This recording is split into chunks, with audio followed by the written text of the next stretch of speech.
आने वाले 3-4 महीने बिहार की राजनीति के लिए अहम होने वाले हैं। जुलाई महीने में राष्ट्रपति रामनाथ कोविंद का कार्यकाल पूरा होने वाला है और उससे पहले देश के अंदर राष्ट्रपति पद को लेकर सियासी पारा चढ़ गया है। नीतीश कुमार बड़े मंजे हुए राजनीतिज्ञ हैं और समय पर ही स्पष्ट करते हैं कि इनकी मंशा क्या है।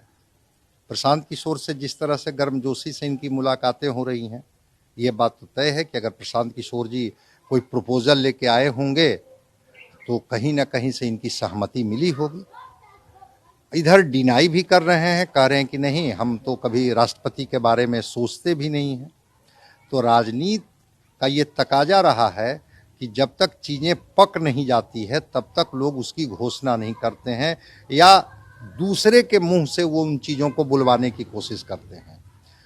नीतीश कुमार जी भी अभी इसी ये स्थिति में है।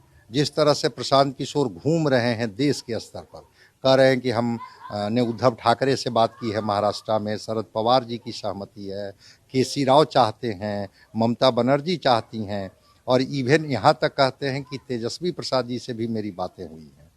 तो ये समीकरण के तहत वो बताने की कोशिश कर रहे हैं कि राष्ट्रपति चुनाव के लिए जो आंकड़े हैं उन आंकड़ों को जुटाने में मैं पूरी कोशिश कर रहा हूं और अगर उसके तहत नीतीश कुमार जी हमारे एक बढ़िया कैंडिडेट साबित होंगे। अगर राष्ट्रपति का चुनाव जो 22 जुलाई को उनका टेन्योर खत्म हो रहा है और अगर ये लड़ते हैं तो फिर नीतीश कुमार से उनकी मुलाकातें होती हैं। तो ये सब कुछ जो है वह ऐसा कुछ नहीं है कि अनायास हो रहा है, बड़ी स्ट्रेटजी के तहत चीज़ें चल रही हैं।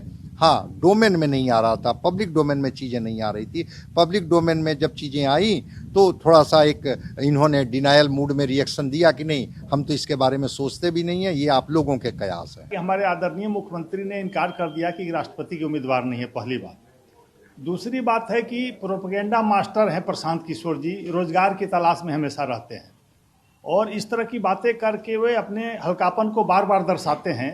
क्योंकि खटिया खड़ा कर दी थी इन्होंने कांग्रेस पार्टी की जब कमान संभाला था कांग्रेस का उत्तर प्रदेश में और कई एक राज्यों में, तो उनकी भूमिका सब लोग जानता है कि इनके पास कुछ नहीं है, केवल इवेंट मैनेजर का काम करते हैं, उसके अलावा कोई राजनीति नहीं आती है। उन्हें राजनीति सीखनी चाहिए। जहाँ तक ग्रेसफुल एग्जिट की बात है तो अभी एग्जिट का मामला कहाँ बनता है। पॉलिटिकल लाइफ में वो बखूबी बहुत अच्छी तरीके से एक्टिव होकर के अपनी जो जिम्मेदारी है जो बिहार की जनता ने दिया है 25 तक, उसे निभा रहे हैं। तो एग्जिट का तो पहली बात है कि कोई मामला ही नहीं बनता है। दूसरी बात, जो ये कयासों के बाजार में इस तरह के मामले को बहुत जोड़ तोड़ तरीके से चलाया जा रहा है, तो उसको लेकर मुख्यमंत्री जी ने स्वयं भी बयान दिया है कि वो तो इस तरह की चीज़ को सोचते भी नहीं और ये न्यूज़ कहाँ से आया है, कहाँ से प्लॉटेड है, ये तो कोई नहीं जानता। लेकिन इतना जरूर मैं कहना चाहूँगा कि भविष्य में क्या होता है उसको लेकर के सवाल पूछना अभी कहीं ना कहीं बेमानी है। राजनीति में भविष्य क्या है ये कोई नहीं जानता।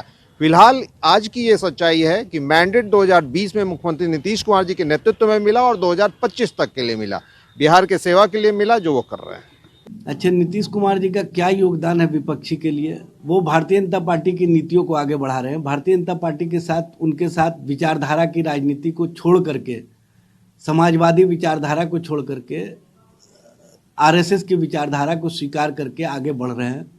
तो उनको विपक्ष क्यों बनाएगा? ये सब ख्याली पुलाव है, मीडिया अप्रोच है, उसके अलावा कुछ नहीं है।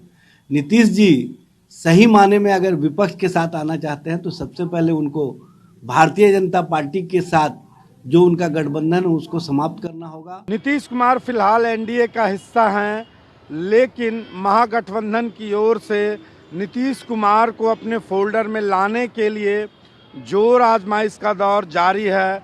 राष्ट्रपति चुनाव से पहले महागठबंधन एक दांव खेलना चाहती है। हालांकि नीतीश कुमार ने राष्ट्रपति बनने को लेकर अपने इरादे जाहिर कर दिए हैं, लेकिन प्रशांत किशोर ने देश के अंदर एक बार फिर गैर भाजपा सियासत को ताकत देने की कोशिश शुरू कर दी है। रंजीत, ईटीवी भारत, पटना।